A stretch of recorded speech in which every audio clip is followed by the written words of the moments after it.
Recording. And we're back. I'm Leisa Holland-Nelson Bowman Lombardi, the fashionista, bio babe, Coach Nelson, the greatest football coach who's never walked a sideline, co-host of Culture Club HTX. Here with my, haven't done this in a while. Let's what see are if you get now?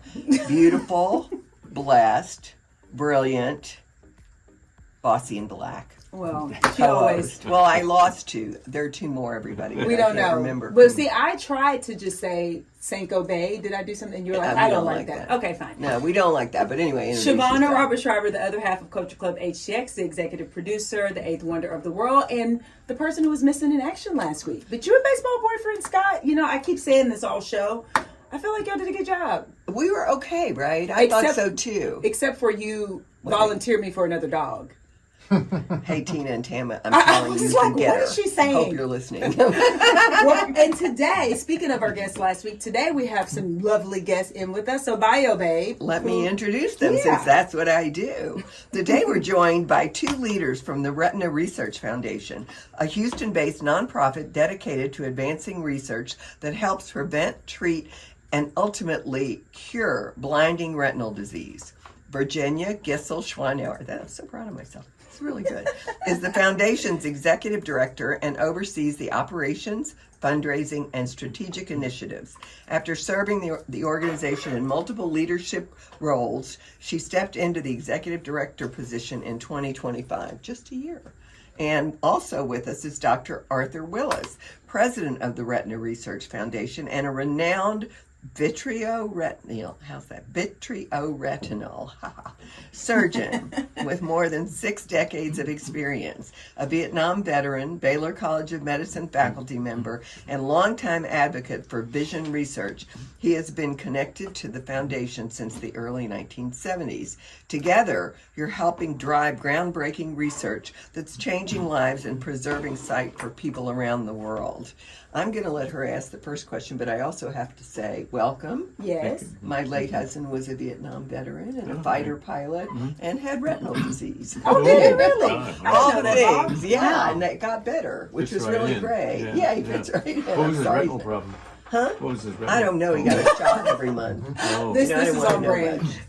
I never, that's really kind of a bad thing, but we married late and we weren't married that long. I hadn't gotten into the retinal My stuff goodness. yet. But the shot gives it away, doesn't it? Yeah. You know what it is? Yeah, okay. So, speaking of that, but before we get to the interview question, yes, welcome. We're so happy to have you here. Do you know how they got here? Our dear friend Annie. Oh, you're kidding. She connected us. So, Annie, thank you. And we that's how this love our Annie. I mean, we love our Annie. And this is how this all came to be. Yeah. So I didn't know if I told you You that. didn't. So this is why we're here today. I should pay attention. Should. I should pay attention to Annie and her incredible wealth of connections. She is the queen of connections. Been doing that for us, yes. She has. Okay, so for those that don't know about the Retinal Research Foundation, and this is the first time they're hearing about it, can you tell us a little bit more about the organization, your mission, and why the work is so important today? Yes, the Retina Research Foundation was founded by Dr. Alice McPherson. And just to give you kind of a quick summary of it, it's amazing. In 1969, one of her patients handed her a check for $50,000 and said, "Do something good with this." And wow, she took this $50,000 check, created a foundation, and at the time, she felt that there was not enough research and attention being paid to real basic researches. Now, this is like building the foundation of a house from the foundation up. Yes. And right down at the bottom, the basic research, the chemical reactions in the retina and such. So she created a foundation. She got some businessmen together here in Houston and created a foundation that was dedicated to basic research to cure retinal diseases and education.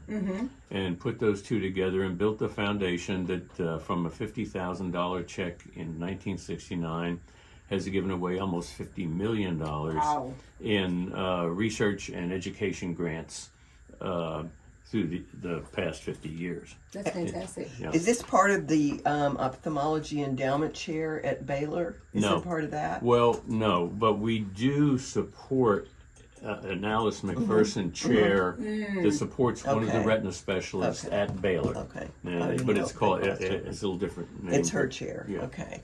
Anyway, Houston's known around the world for medicine, research, innovation. How does the Retina Research Foundation fit into the ecosystem, and what makes Houston such a leader in vision research? Well, I think because it has a large medical center, and Yes. it was really one of the first. Texas Medical Center was one of the first medical centers in Houston. Was one of the first cities in the United States to have dedicated retina specialists. Yes. Alice McPherson only did retinal Was she surgery. the first? First woman. First woman. I remember that. She's historic. in and that there way. was another one in town at UT Dick Ruiz back in the early '70s, and the Texas Medical Center, of course, came from a bunch of Houston businessmen in the 1950s, envisioning that we would have a medical center. And I don't know if you've ever seen early pictures of the medical center, but there's 3 hospitals in a dirt road coming out of the town. I lived come here. a long I way. remember. Yeah, and what we have today is just know. amazing. And of course, you have Baylor College of Medicine and University of Texas, and A&M is here yeah, now. U of H. yeah. all of it. We, the Retina Research Foundation, supports research projects at Baylor, UT and UT Galveston, and so it's we connect that way. That's you know. that's very exciting. So tell us a bit about, so that's a bit of the history. So what's happening now? Because as Virginia, when we spoke to set this interview up, we talked about all of the exciting new developments and research and things that are underway. So can we talk about it? Can we talk about some of the new things that you all that are happening in this space? Well, we could, and I'll leave that to Art because Okay. it's so technical. But I would just add that each year we have what we call pilot grant studies, and these are given to younger or newer researchers or researchers with new ideas, so that they can focus on that research. One of the challenges is that many of these great ideas, they never get funding, Right. and so they don't move forward. And you have to start at that basic level before you can move on to clinical trials and eventually on to get FDA approval and use. And so that's also how we fit into the whole ecosystem here in Houston. So we are supporting the basic research, which then funds and eventually moves into clinical research, and then our retina specialists in town, can be involved in those later. Take it all the way efforts. to commercialization. Well, that's what Exactly. people don't realize, Yeah. and I know we've talked about this on the show. A lot of people don't realize that before something is a clinical trial, it has to be funded, like you said, Right. just at the base level. The individual doctor or scientist has to get money in order to do their research and run their lab. Exactly. And I don't think most people don't really understand that and how important the work that you do and others like you is as a result. Exactly. Well, and I would just also add that the work that we do supports researchers before they're able to get funding from larger sources. Yes. For example, like the NIH or the National Eye Institute. And so you need that early stage sort of seed money. Like proof of To get concept. started. Yeah, Exactly. you can create a proof of concept. Create Yes. the data, and then they can prove and move forward. So, lovely. You went to the next question. You want me number 4. You go. So most people, which is true, and I'm going to put myself in this category, which I don't usually do because I am the 8th wonder, but most people don't think about their vision until something changes. What are some of the retinal conditions that people should be aware of, and what advances are helping patients maintain or, like we were talking at the top of this interview, restore sight? Well, in terms of retinal diseases, you can think of a few categories. One of them would be if you're a diabetic. There is a condition called diabetic retinopathy that affects the retina, and it at one time was one of the leading causes of blindness in the United States. But because as people have become more educated and understand that you have to go and get an exam, even though you see okay, if you're a diabetic, because this sneaks up on you, and if you catch it in the early phases, it can be treated many different ways: lasers, injections of medicine, modifying your lifestyle and controlling your diabetes better, things like this. Another common condition that almost everybody knows about now is macular degeneration. And it's a disease of aging, but it's also a disease of hereditary. In other words, if your mother has it, you should start looking for it early. because or if your father, but it's a disease again that kind of comes slowly. But if they find it early, and certain stages of macular degeneration still are not very well treated, what they call dry macular degeneration. But what happens after a period of time is that new blood vessels form that shouldn't be there, and those blood vessels aren't any good, and they rupture and they leak fluid and they cause you to lose vision. But that we have a treatment for that. So before that happens, if you are getting your exams and on top of things, and you can treat it before what you just described takes place. They would find it very early on and stop it, and we have good treatments for about the last 20 years or so for that. It's really amazing how that's come along, and that is again the end result of research, basic research, working its way up to where they have a drug that they can treat it. Probably the third area I would say is hereditary diseases of the retina. Common ones are retinitis pigmentosa. What is that? That's a disease. That's not pink eye? No. Okay. Sounds like I know, it sounds like pink eye. I'm like, that pink eye, I've had that before. It's a condition that first causes night blindness. And it's inherited, so you probably have a relative that has it normally, or you know about it. And then you start to lose parts of your peripheral vision, and then it works its way in, and you go blind, and you lose all your vision. And this is another area that... So one other question, just because you said based on the fact that Bob Bowman was having a shot, you knew what is that? Like, just because... More than likely be macular degeneration. Okay. Yeah. That's what it was. Yeah. Now that he said it, she's like, oh yeah, that's what it was. And to answer your question about things that are new on the horizon, so one of the things we have every 2 years we have a luncheon where we have a speaker that can update the community on new events and new findings. And one of them is it's no fun to go and get a shot every month or however often it was. Yeah, exactly. So there are new they're looking at new ways where you don't have to have the shot as frequently. Well, he was dismissed from getting a shot so right it was before working he was so well. diagnosed. Yeah. I mean, so he was really recovering from that, if you could. Yeah. You know. Pause. We're on pause, and then So vision loss has impacts more than just on the individual. And I want to talk about that because every disease appears to be a family disease. That's true. You know, I mean, does your organization, are we looking at that? Are we facing the rest of the family or things they have to deal with? Well, we have some of our funds also go toward education. Yes. And some of it's educating other doctors, say one thing was we support grants where doctors come from third world countries, spend 6 months or a year here and learn, and then they go back to their country. Now that's a little bit off the family thing, but it is an education thing.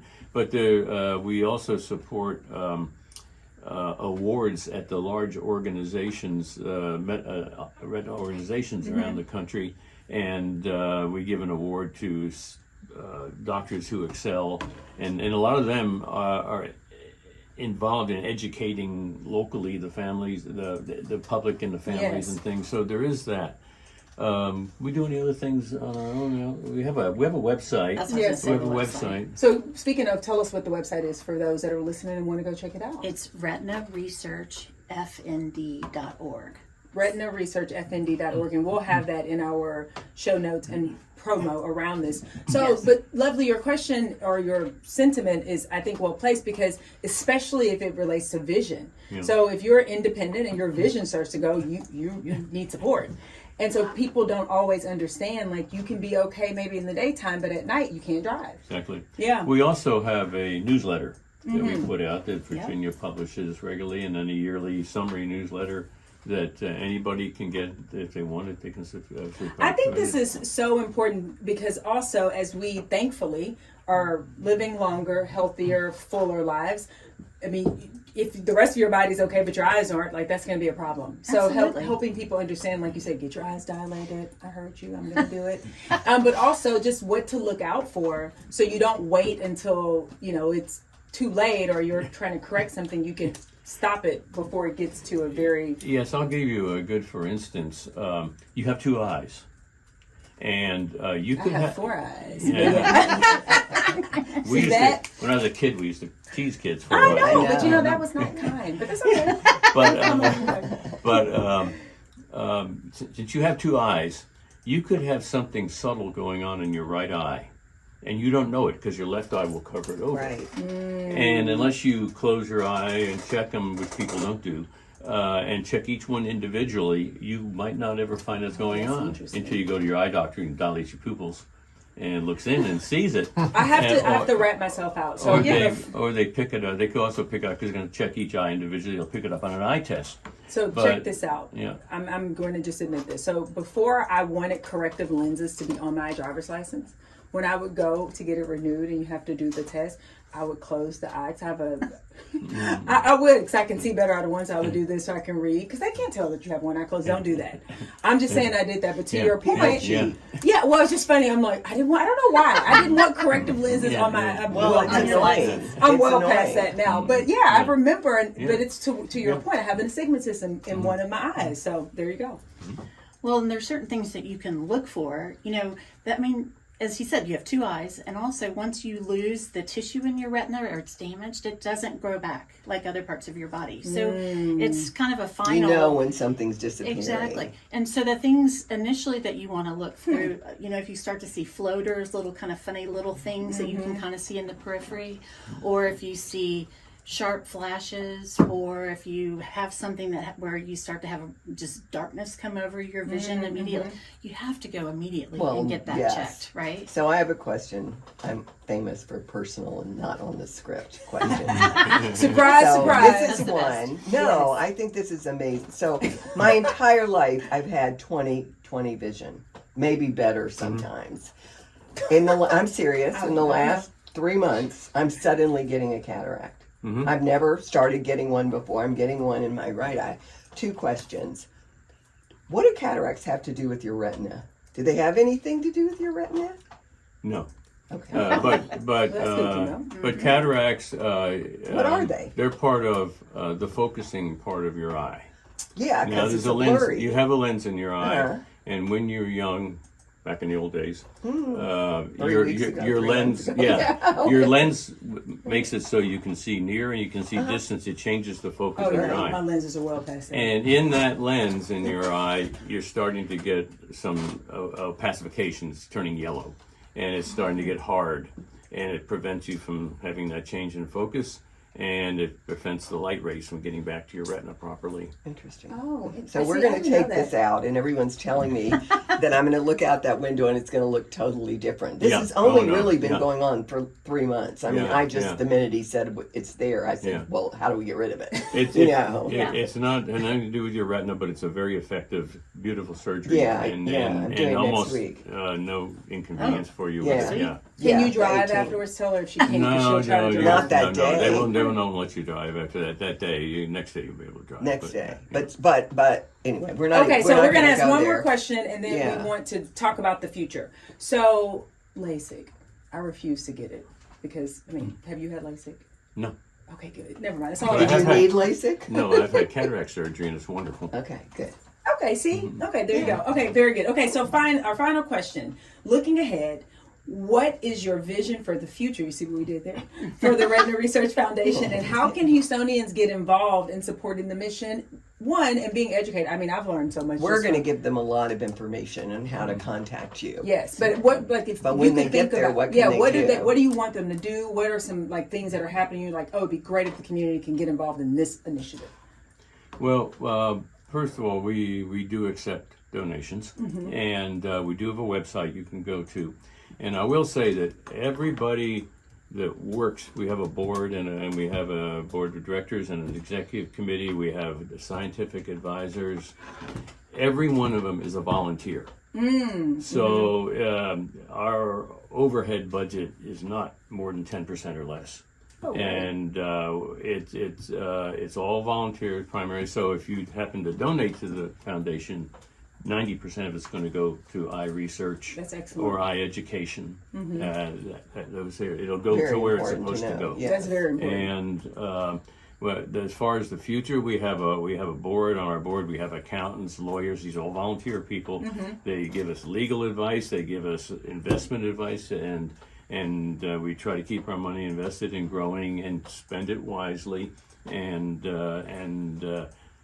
hopefully we'll increase the money that I've been with the foundation 50 years, and our initial grants that we gave away were like $10,000, and now they're $50,000, and some more than that, because some people, you talk about somebody that has an eye disease, we have a couple of people associated with our foundation that have an eye problem, and they donate, they're wealthy people, and they donate extra money specifically for that type of research. Yes. So if they have an eye problem that they would like to support basic research in, they can always come to us and find out what we're doing, and we would be happy to direct them. Happy to take their money. The $50,000 increments on the show. Yeah. And I would just add that the foundation's mission is to cure blindness as a result of retinal disease, and we haven't done that yet. So we're a perpetual organization. We will continue until we've reached that goal. Well, I hope you reach it soon. I hope so too. I think, and there have been great advancements in the last 50 years since we've been in existence. Yeah, it's just amazing to me to see how the advances have gone, to be able to look back 50 years now and say, wow, when I first started in practice, we could not treat this, could not treat that, and now you can. Fabulous. That is, and 50 years is not that long, so that is huge. And I'm just happy I don't have to get LASIK. Okay, so what's the website again? Okay, it's retinaresearchfnd.org. And then you were going to say something. The other thing I just wanted to say was that Art was talking about our board and about the ways to get involved with the foundation. As you said earlier, people don't think about their vision until something happens. And so it is we are always looking for people in the community that have experience with losing their vision, or they have somebody in their family that's losing their vision as a result of retinal disease.